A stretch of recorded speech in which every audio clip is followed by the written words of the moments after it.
Welcome to our show, AdAstra With. Today, we have the great privilege of having Chris Thompson on our show for great conversation spanning the transformation of the new space industry, perspectives on leadership, career growth, team building, and the pros and cons of the horizontal versus vertical integration for the booming small launch startup industry. Many of you may already know Chris Thompson by name, but I'm thrilled to introduce Chris to those who aren't already familiar. Before joining SpaceX in the early days as a founding member, he was a CH-53E helicopter crew chief with the Marines. Very cool. Yeah, then a leader at McDonnell Douglas / Boeing, and then stepped into structures development and production, leading those departments at SpaceX for about 10 years or over 10 years. From there, Chris led structures and advanced programs at Virgin Orbit for over 5 years before joining Astra in the early days as head of engineering. In his final year at Astra, he was the chief engineer of advanced projects. Right. And almost a year ago, Chris joined Phantom Space as CTO, where he's leading the technical effort to make space more accessible by lowering costs through mass manufacturing. Wow, so impressive, Chris. It's quite the background. Quite the background. Yeah. And a brief introduction for those of you who don't know Brian and Seyka, who are hosting the show. My background, I started my career in talent consulting for Fortune 500 companies, and then led hiring for multiple nationwide organizations, both legacy orgs and startups. And at one of those, I founded a third-party agency dedicated to hiring advanced machining professionals. So my love for manufacturing started a while ago. And I'm now a founder of AdAstra, which is an executive headhunting and people operations consulting organization, and I serve as our CEO.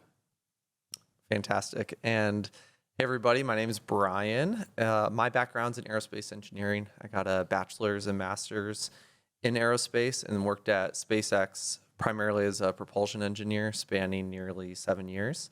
I then led drone operations and early stage startup in the Bay Area before founding AdAstra with my wonderful wife and business partner Seyka, where I serve as our COO and CTO. Wonderful. All right, we're all introduced. Yeah, we're introduced. Who each other are now. Yes. Here we go. All good. Wonderful. So I love to, thinking about your career, you've done such exciting work.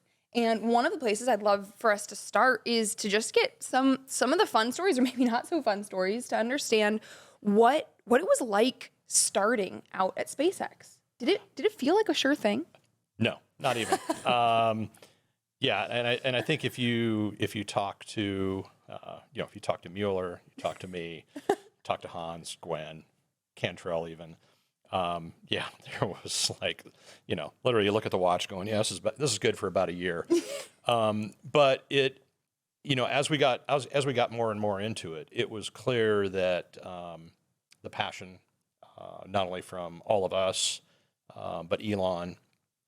It was definitely there, and it was going to survive. And so the early time was, kind of, you walk away from a job of 15 years, very, very secure, plenty of work in front of you at a big aerospace company. And next thing you know, you're on this joyride with this guy from the Silicon Valley that nobody, none of us really knew a whole lot about. But it was definitely spicy, to say the least. Yeah. Yeah. And you were part of the founding team at SpaceX, which essentially started the new space industry. I would say, yeah, we're probably the ones, because, the easiest way to look at it is we went at it alone. Yeah. There was no, direct injection of government money that kind of moved things forward. If I look at, Orbital and some of the others that were kind of smaller rockets, smaller launch vehicles. No, this was all on us. So, yeah. And the culture that, I guess, I'd love to hear your perspective. So we interview people all the time, and we interview people who are coming from legacy established aerospace companies. And then we interview people who are coming from or going to new space startups. And the culture's very, very distinct. Yes. right? Wild, Wild West versus overly controlling, very proceduralized.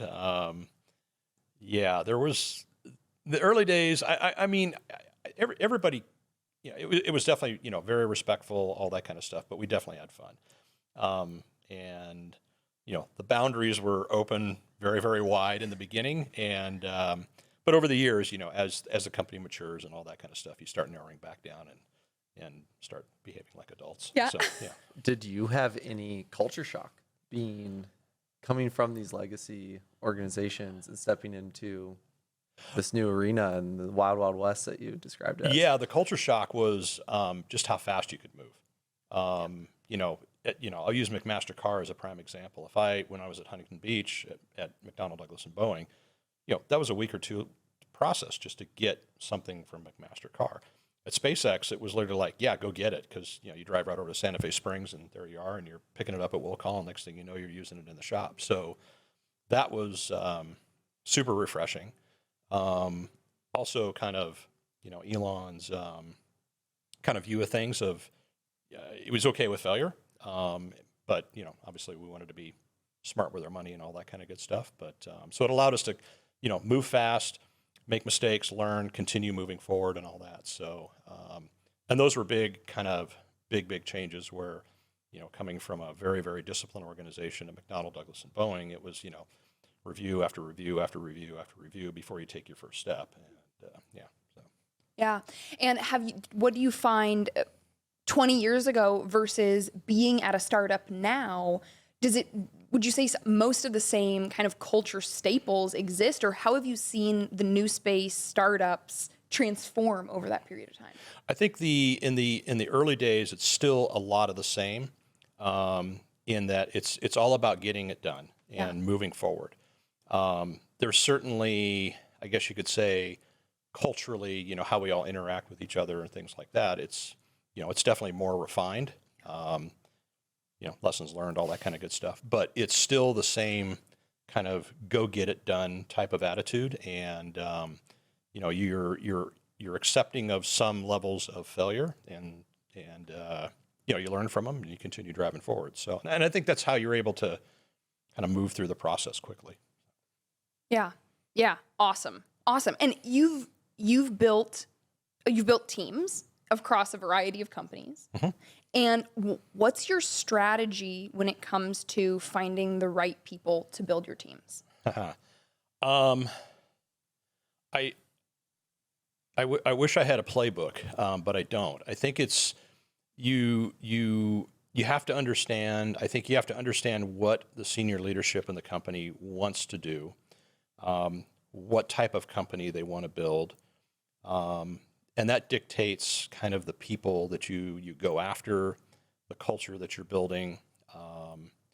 I wish there was just like this, here are the 10 steps that you follow when you go start a company. And I'm sure there's something out there, but from what we're doing, I don't think there's anything that is kind of a canned process, if you will.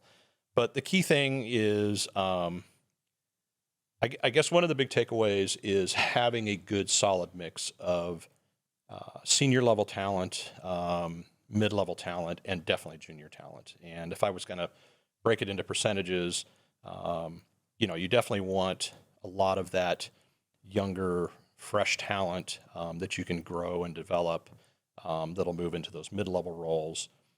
So when you think about it, you're looking at it kind of more, maybe, at least at kind of where I am in my career, I'm looking at it more as kind of succession planning. Yeah.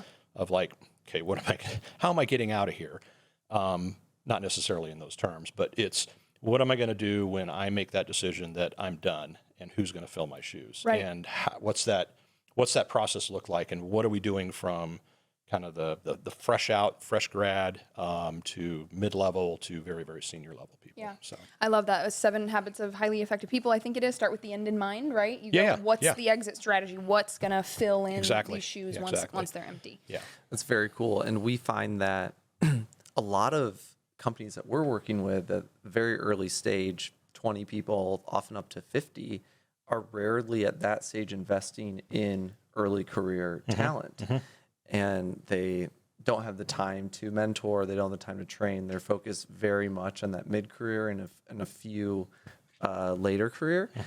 Is that how you think about it too? When do you start adding in the younger, can't say younger when talking about earlier career talent? Are you looking at that from the beginning in those first 10, 20 hires, or is it more when you're starting to approach 30, 50 or more? Interestingly enough, when I joined Phantom, it was part of the kind of initial conversations of what are your plans? You're in your progressing years of age, I won't say that I'm at the end of my time in career, but I do have there are other plans. So how do we think about that? And from our two founders, Jim and Mike, that's at the forefront of the conversation of like, who's going to replace Jim? Who's going to replace Mike? Who's going to replace Chris? And so we've done, I think, a good job of identifying key people within the company that we think will roll into those positions over time. When I say, hey, I'm going to dial it back, who's going to take over? Or when Jim says he's going to dial back, who's going to take over?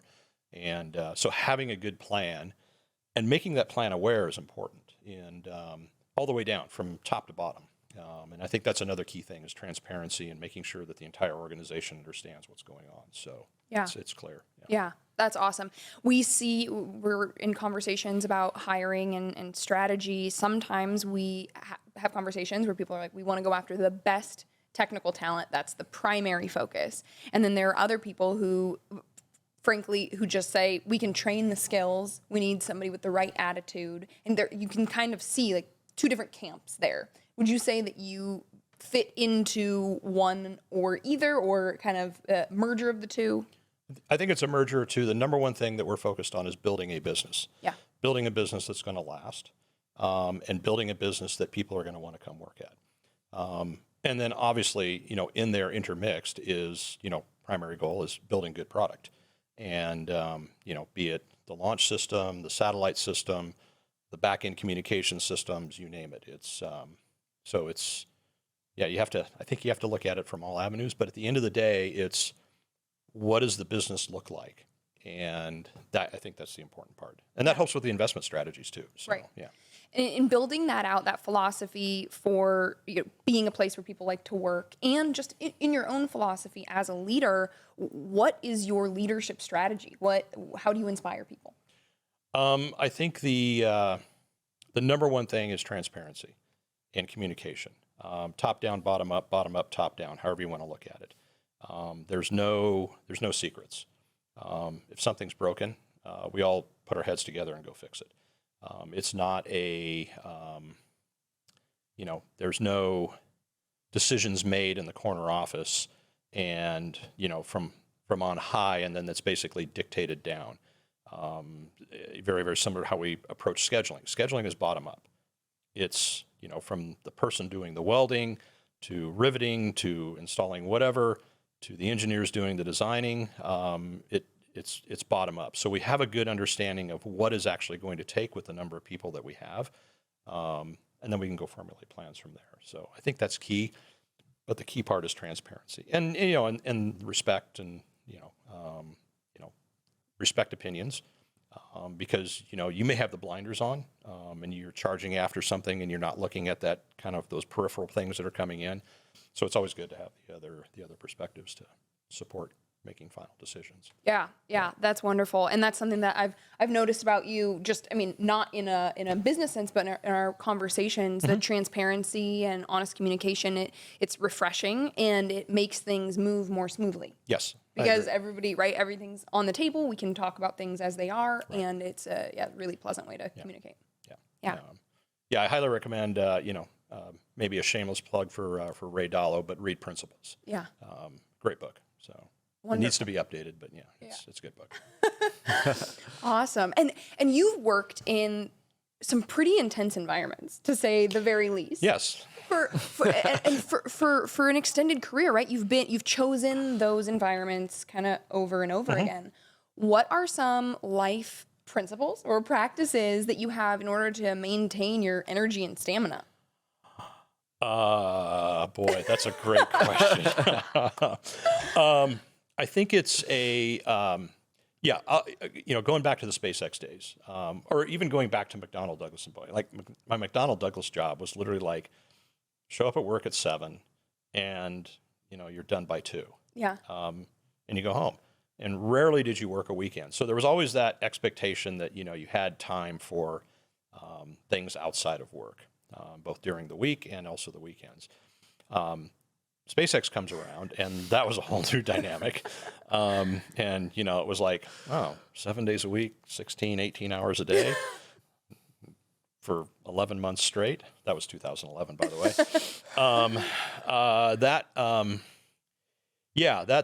That doesn't work. And it is certainly not sustainable. So, I think that the big takeaways, and maybe one of these days I'll write a book, I don't know, but you have to, you can be driven, and you can drive towards those end goals of, be it, professional satisfaction, overall career satisfaction, however you want to look at it. But if you got a family and all that, put family first. I mean, take that as sage advice, and put family first. So, so I can say that, spending a year out at Kwajalein with my good buddy Tim Buzza and numerous other folks, that's rough being away. So especially with young kids. So anyway, but I think it's you have to keep things kind of in perspective. I think it's super important. Yeah. That's wonderful. That's wonderful. Any advice that you have for people who are interested in growing their career in a similar way that you have? Just go do it. I think that's it's don't let yourself get pigeonholed. I think that's a key thing, is that, when we were talking before we sat down, why did you change? Why did you change careers? What drove that?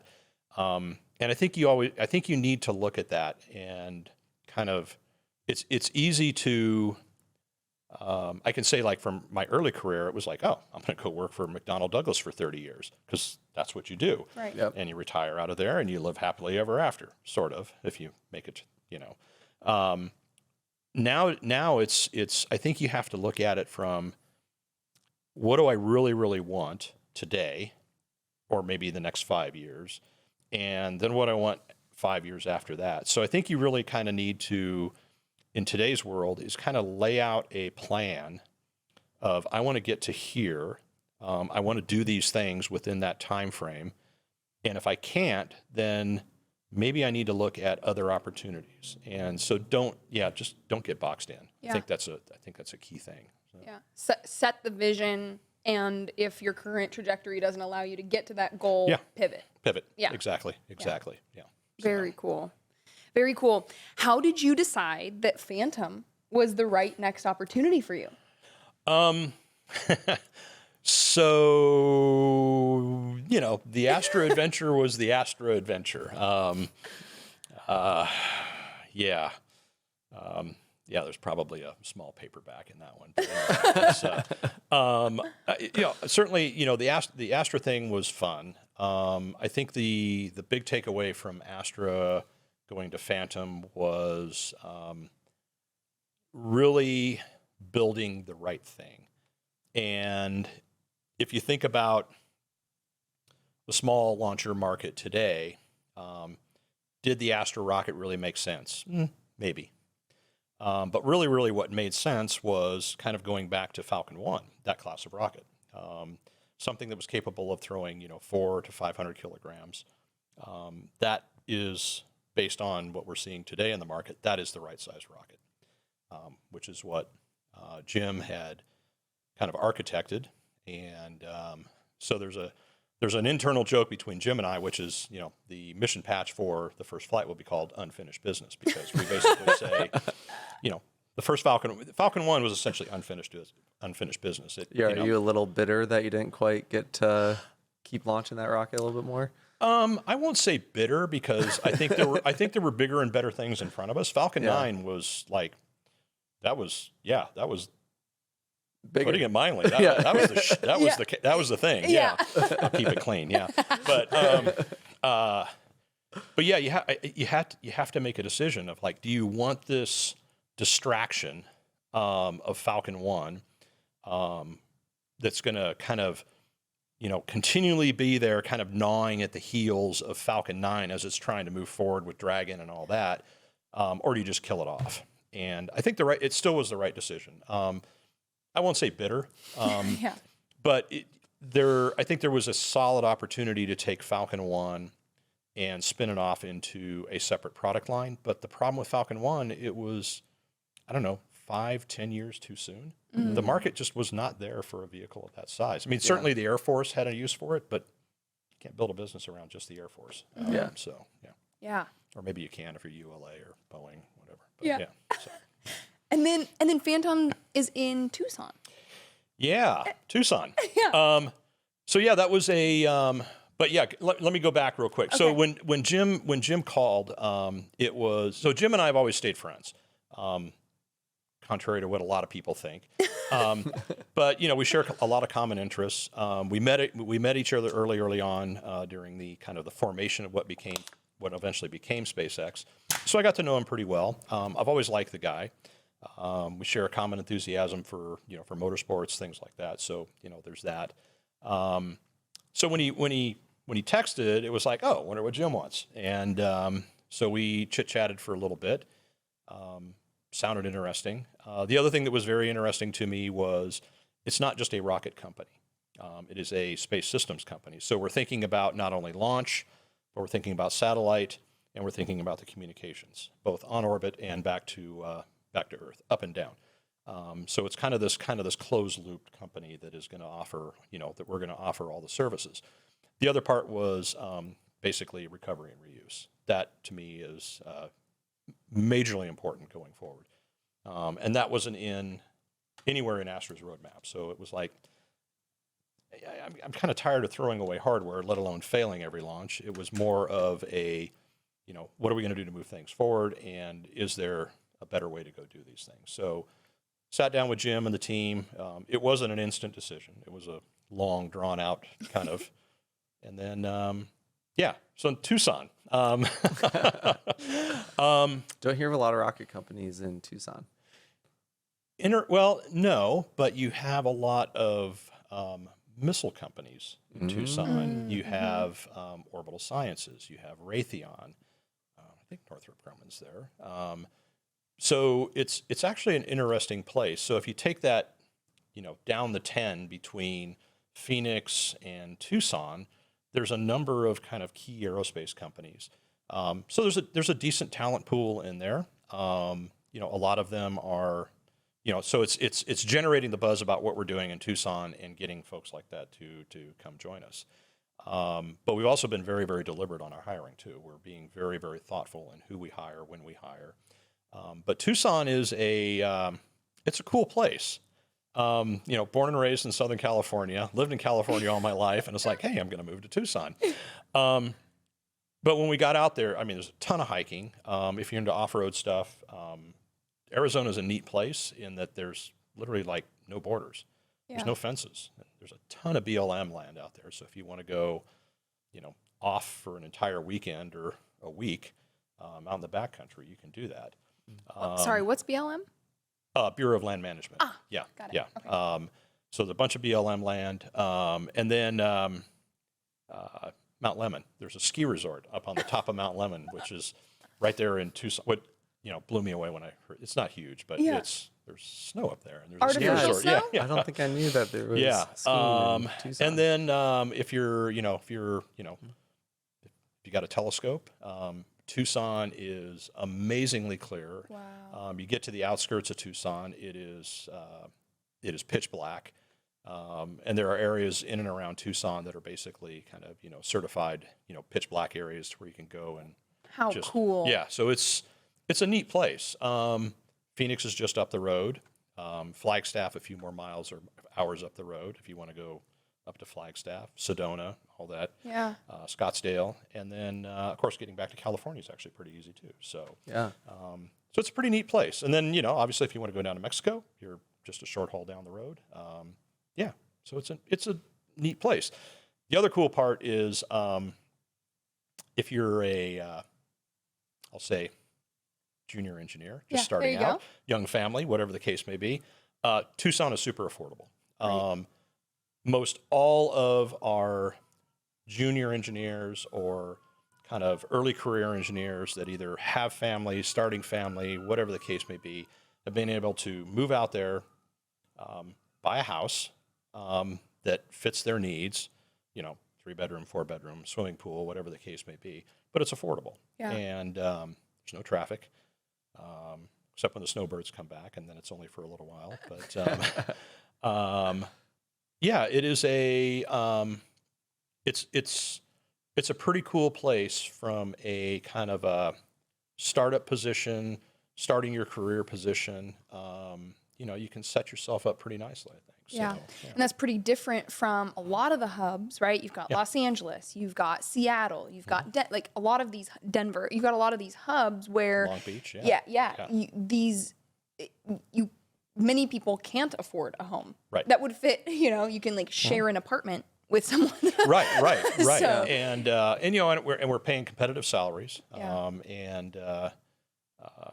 Life's not cheap. Right. And so I think we're doing a lot of good things on that front as well. So, yeah. So circling back to one of the earlier questions and how it ties in now with Phantom being located near many legacy organizations, and you jump from a legacy organization to SpaceX, what advice do you give someone who's looking to jump from a legacy organization into a company like the SpaceXs, the Phantoms of the world?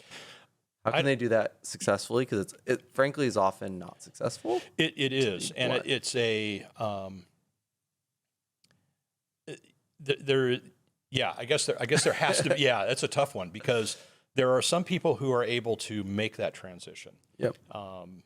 There are others who just cannot, and then they bail out and they go back. So I think during kind of the interview process, when we're getting to know each other, we talk about the dynamics of an organization that is, in startup mode, moving quick, expect decisions done in real time versus in weeks or months. It can be a tough one, and some people will gravitate to it, and others are just like, nope, not for me.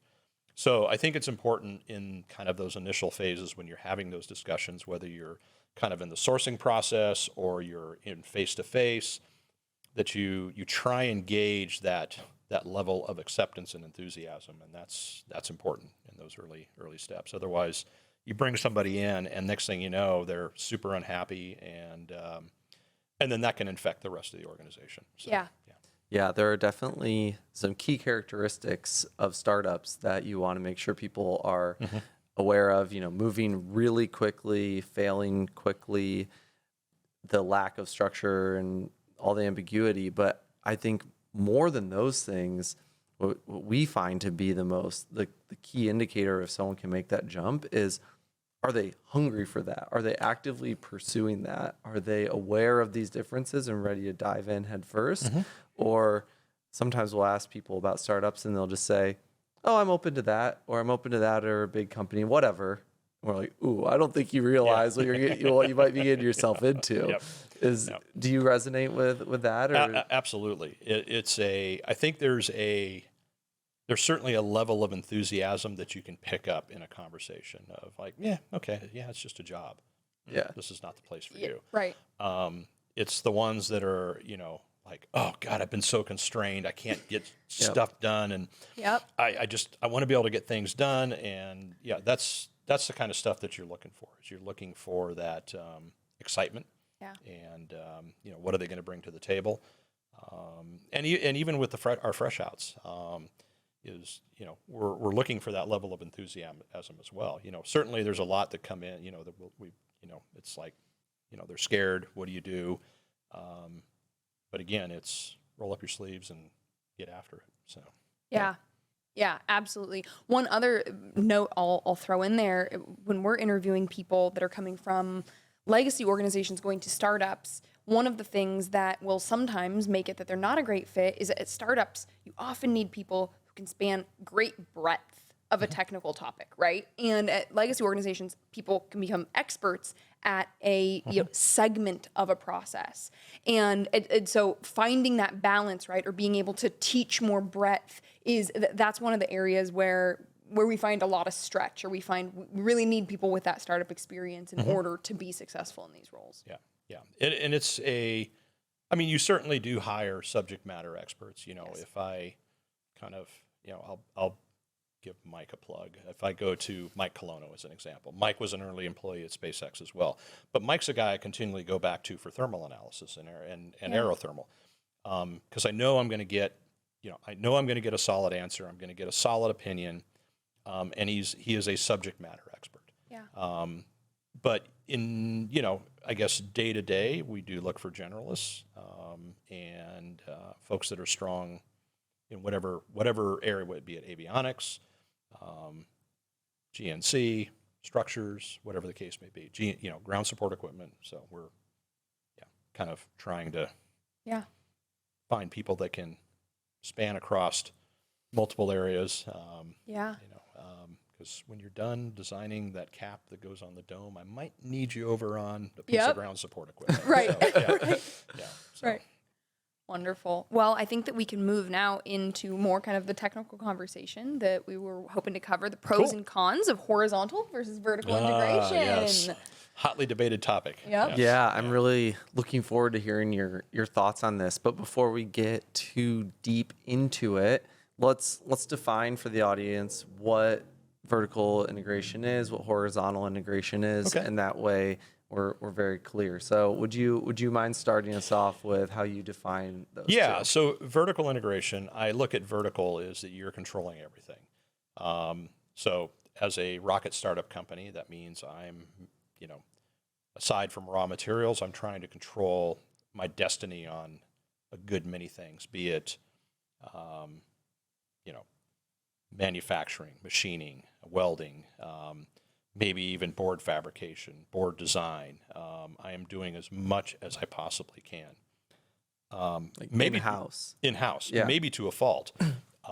And then horizontal, it's basically, I think you summed it up the best, which is it's the automotive mindset, in that you're basically, here's your thing that you need to go build, but you're now reaching out to multiple companies to bring in the things to make the thing at the end of the day. And I don't know if I have a solid opinion. Well, I do have a solid opinion. I have a very solid opinion. But I think it also depends upon, it has to start at the top. What does the leadership of the company want to do? If the leadership of the company wants to be a vertically integrated organization, okay, fine. That's dollars and time.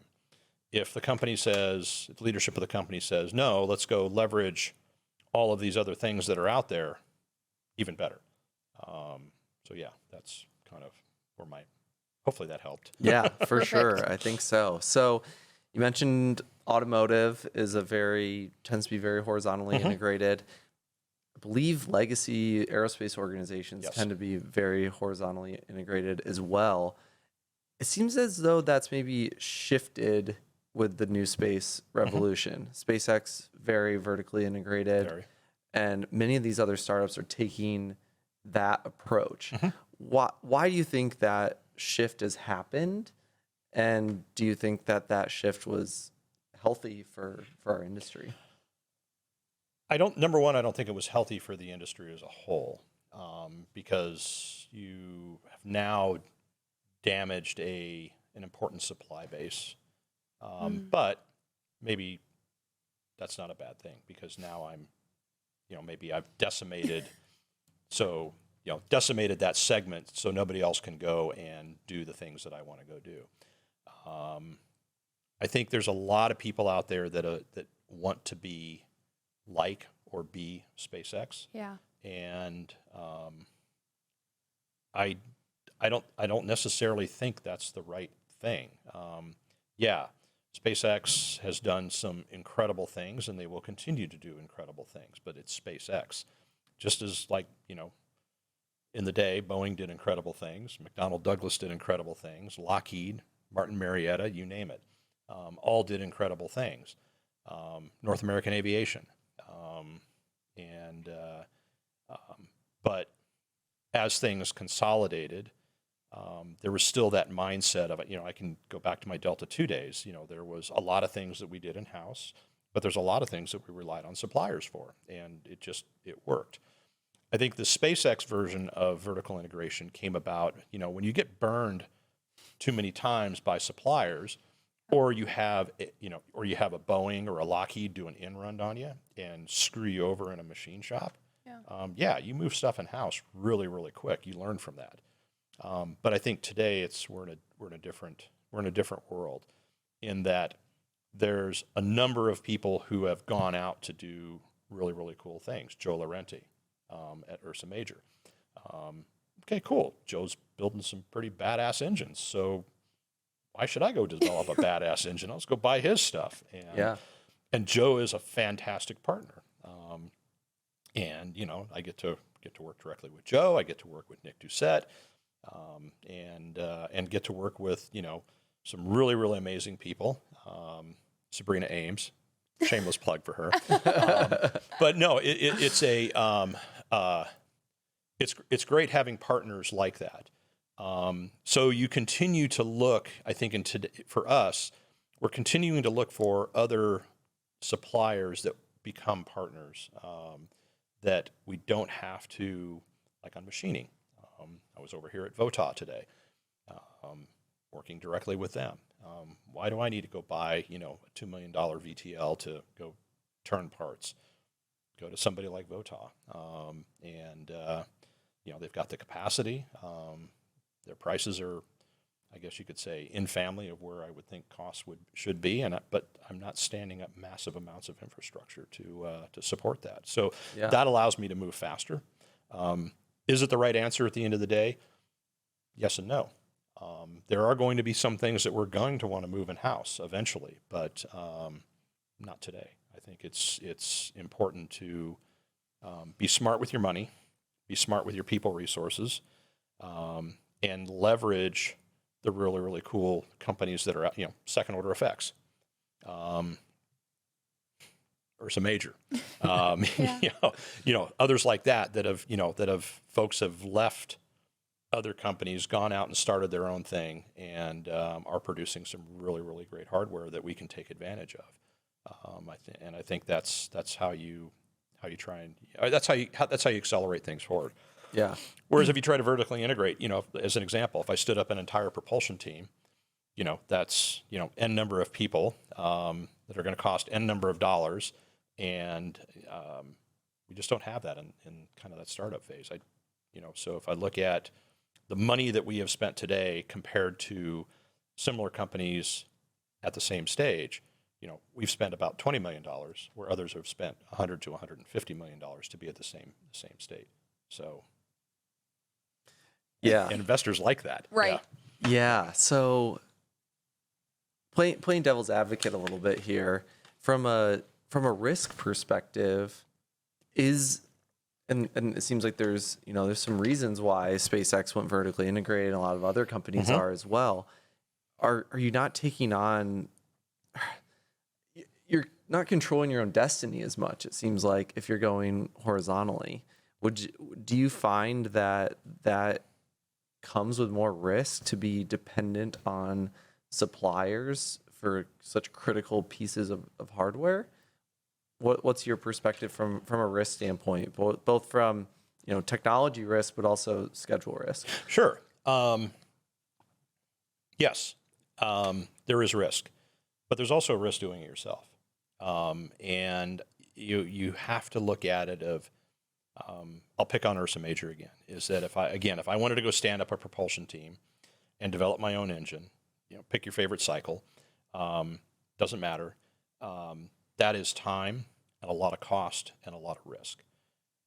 Partnering with a company that has already put in the time, burnt down the risk, and is charging for a product that is working, qualified, to me, that's lower risk. Yeah. And then it also depends upon how you structure the contract. what, I hate to use the word penalties, but what penalties are in place? Yeah. It's like, okay, if you don't deliver, what are the penalties? If you default, what are the penalties?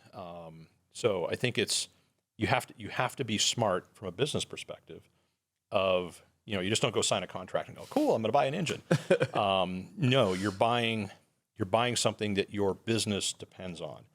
And if you're not being, I guess you could say, very, very thoughtful in that process, then I think you can set yourself up for a lot of risk and potentially for failure. So I think those are key things. I'll use another prime example. We look at Murata. You and I know Murata probably more than we care to. But do I want to go develop my own solenoid valves? No. They've been around for God knows how long. Their things work. And in general, they carry a lot of, there's little to no risk with their product. Sure, there's risk with supply chain, their ability to secure raw materials, people, whatever the case may be, but that affects all of us. And so I don't know. It's kind of I like the horizontal integration part because it allows me to be more capital efficient, and it allows me to really, really focus on the things that are really important to the overall system.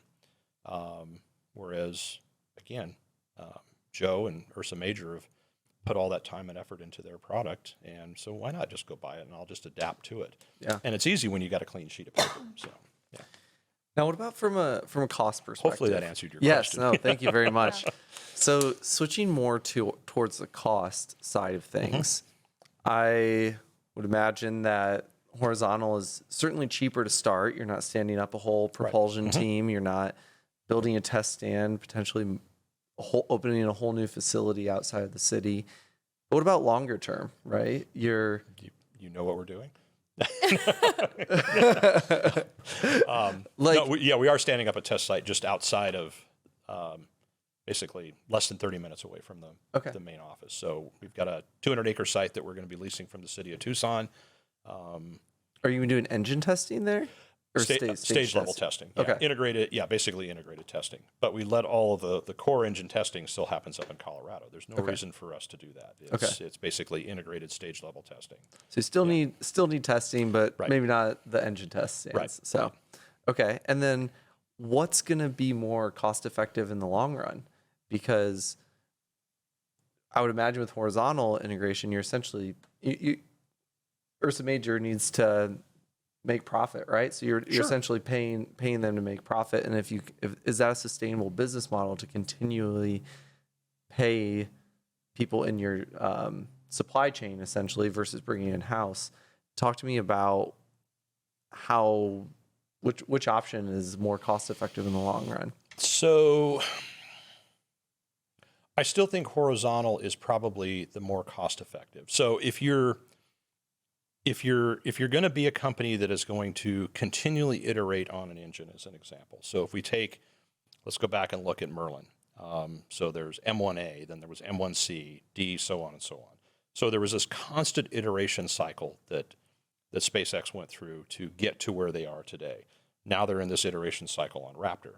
Yep. And so if you look at all of those people, all of those dollars, all of that infrastructure to support that, but that's part of the business. For us, I just need a thing that works. And if whoever, Joe or whatever, or Ursa Major says, oh, hey, I got 2.0 and it might work for you, or 3.0 or whatever the case may be, now I'm making a very, very kind of, I'm making smarter decisions of where I'm re-injecting kind of technology improvements versus continually, standing up a staff, spending money. And then you have to ask yourself, it's like, okay, well, I developed the thing that I'm going to need for the next 5 years, but now what do I do with these 100+ people that are going to be standing around doing nothing? Do I just let them go, or do I retain those people? And so that's a cost burden as well. So. Yeah, that kind of steps into another question of the talent perspective, because you can either hire those people, have that skill set in-house and own that IP, if you will, or you can outsource it. and typically you pay more to outsource talent, but also, yeah, you have it when you want it. So is that your perspective as well, that having the leaner team without as much of those niche skill sets is a more effective use of your capital and time? Is that kind of the approach that you guys are taking? I think in today, yes, today that makes sense. Tomorrow I may want that expertise in-house. But if I think about it from, let's just say I need, a Mike Colono, aerothermal expert. I only need Mike for a short period of time, and I know I'm going to get the right answer. Or if I need to have, loads validation done, do I need to go hire somebody that is expert in that, that is only going to do it for a short period of time? No, I'm going to go to ATA and have ATA do the work for me and get the right, and I'll get the answers. And then it also falls into kind of the verification and validation perspective as well. So when the customer says, well, who did this work for you? It's like, oh, well, we did the initial work and then we went to ATA, check mark in the box. So I don't have this massive army of people that may be working full time or may not be working full time. So trying to be efficient with, again, kind of money, time, and people resources. It can bite you sometimes in that it's like, oh, damn, I need this person, and that particular person that you may need may be locked up on another project, and then that becomes a big impediment to your progress forward. So I think you have to look at it from the perspective of as you're doing your planning and you're thinking about the things that you have to get done to get to an end state and what talent you need, when do you need it, but leverage your network as soon as you can to make sure that it's like, hey, Mike, can I get some of your time in 3 months to do this? Or, hey, is Paul Blaylock available in these that type of thing. So, yeah. Awesome. And then we've touched a bit on the benefits of horizontal integration for these complex systems. Rocket engines, perfect example. I'm guessing you're not designing. I'm guessing you're not outsourcing every bracket or tube. No. So where do you draw the line and say this system is complex enough, this company can provide something great for us, versus let's just do this ourselves? Where is that line for you and your team? Yeah, I think let's take the Hadley engine right now. It is a very, very well-defined and documented thing. It has a very, very well-documented ICD.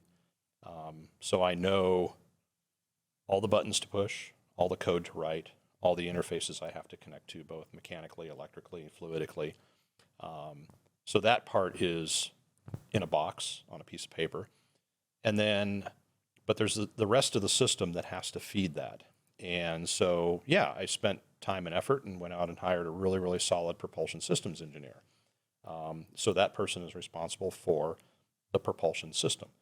We didn't hire that person to develop an engine. We hired that person to basically integrate that engine into our system. And I think for the most part, it's probably a pretty good jam for that person in that they're not under that hardcore development pressure of, I just, blew up chamber number 3 or, pencil tip number 4 didn't work or, maybe whatever. a little less push and pull too between teams about what the requirements are. Right. You have a black box from Ursa Major, so know what it is. Exactly. Yeah. Very well interesting. defined. Yeah.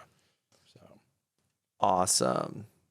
Let's see here. So you've worked at several companies, during the early stages of launch vehicle development. So this is kind of tying it all together. But what do you think is the right approach for, let's say, the small satellite launch vehicle market? And maybe one step further is, has it changed over time? What worked for SpaceX 20 years ago, is that the same now? Because there wasn't Ursa Major didn't exist 20 years ago. Right. So what do you think should this approach of that Phantom is doing been around before, or is now the first time it's become the right way to do it? I think the mindset has been around for a long, long time. It's just a question of what you want to do at the end of the day. And, what works for SpaceX works for SpaceX. It doesn't necessarily mean that it's going to work for anybody else. But I think there's core components of what learnings have come out of the SpaceX adventure. Whether you work there directly or you worked with them indirectly, or you're just an observer and keeping track of history of what works and what doesn't work. I think it's again, you have to define what the business wants to be at the end of the day. What is your end goal? And so if we think about a launch system, what do I want that launch system to do? Did I size it right for the market? Do I want to vertically integrate everything? Or do I want to just go out and buy all the things, bring it together, and I'm an integrator and a system operator? And I think me personally, I like the idea of bring in key components, bring it into a good, solid working system, become a system operator. But launch is only a small portion of what you really want to do at the end of the day. I think it has to be a full services company, that you're doing the satellites, which we're already generating revenue from satellites. So that's a good thing. And then it's okay, I've put a satellite up or I've put a constellation up. What am I going to do with that data? Am I going to manage the data for the customer, or is the customer taking care of that? So there's another element to the business.